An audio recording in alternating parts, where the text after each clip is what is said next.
రాష్ట్రంలో యూరియా కొరత ఉంది అని చెప్పేసి బీఆర్ఎస్ సృష్టిస్తున్నటువంటి అంశమా, లేకపోతే నిజంగానే యూరియా కొరత ఉన్నదా? ఇవాళ నీ చేవ కానీ చేత కానీ దద్దమ్మ ప్రభుత్వం. ఇప్పుడు ఈ రాష్ట్ర ప్రభుత్వం అందా యూరియా కొరత బాధ్యత, లేకపోతే కేంద్ర ప్రభుత్వం అందా? బీజేపీ కాంగ్రెస్ అతి తీవ్రమైనటువంటి కుట్రలో భాగంగా ఇది కూడా ఒక అంశం. కానీ కొంతమంది అంటుంది ఏంటంటే బ్లాక్ మార్కెట్ లో యూరియాను అమ్ముకుంటున్నారు.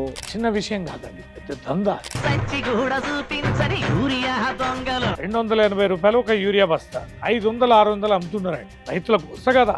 కానీ జూబ్లీ హిల్స్ కాన్సన్ట్రేటివ్ గా చూసుకుంటే కాంగ్రెస్ అటు బీజేపీ రెండు కూడా కొంత క్లియర్ తోటి, కొంత విజన్ తోటి, కొంత గ్రౌండ్ లో తిరుగుతున్నట్టు కనిపిస్తా ఉంది. మరి బీఆర్ఎస్ పార్టీ అంత మెరుగ్గా లేకపోతే అంత చురుగ్గా జూబ్లీ హిల్స్ ఆవరణలో కనిపిస్తలేదు. కాంగ్రెస్ 6 గ్యారెంటీలు, 13 హామీలు, 420 అంశాలు, మేనిఫెస్టో, 100 రోజుల డెడ్ లైన్ చూపించండి. నేను ఒక విషయం చెప్తాను, ఉచితంగా బస్సు తిరుగుతుందా లేదా? మహిళల అభిప్రాయం తీసుకోండి. మీరు ఈ ఉచిత బస్సు ప్రయాణాన్ని ప్రయోజనకరంగా ఉందని మాట్లాడండి. ఇవాళ బీఆర్ఎస్ అధికారం కోల్పోవడానికి ముఖ్య కారణం ఒకటి నిరుద్యోగులు అయితే, ఇంకొకటి కాళేశ్వరం ప్రాజెక్టు లో జరిగినటువంటి అవినీతి. ఆ 3 పిల్లర్లు అనేవి కుంగినాయి. అది చిన్న రిపేర్, అది కంపెనీ వాడే చేస్తాం. ఏనే చేస్తాం మొర్రో అన్నా కూడా ఆ కంపెనీ అంతా ఏనియాలి. అంటే నాసి రకం కట్టడమేనా లోపము, లేకపోతే బాంబులు పెట్టి పేల్చడమా లోపం? ఇంతటి రాజకీయ విద్రోహ చర్య మరొకట్లేదు. కడియం శ్రీహరి లాంటి వాళ్ళు ఇంకా నేను పార్టీ మారలేదు అని చెప్పేసి కొన్ని సందర్భాలలో, లేకపోతే నేను మారినా అని చెప్పి కొన్ని సందర్భాలలో కొంతమంది మీడియా మిత్రులతో మాట్లాడారు. ఇక ఆయన గురించి ఎక్కువ మాట్లాడితే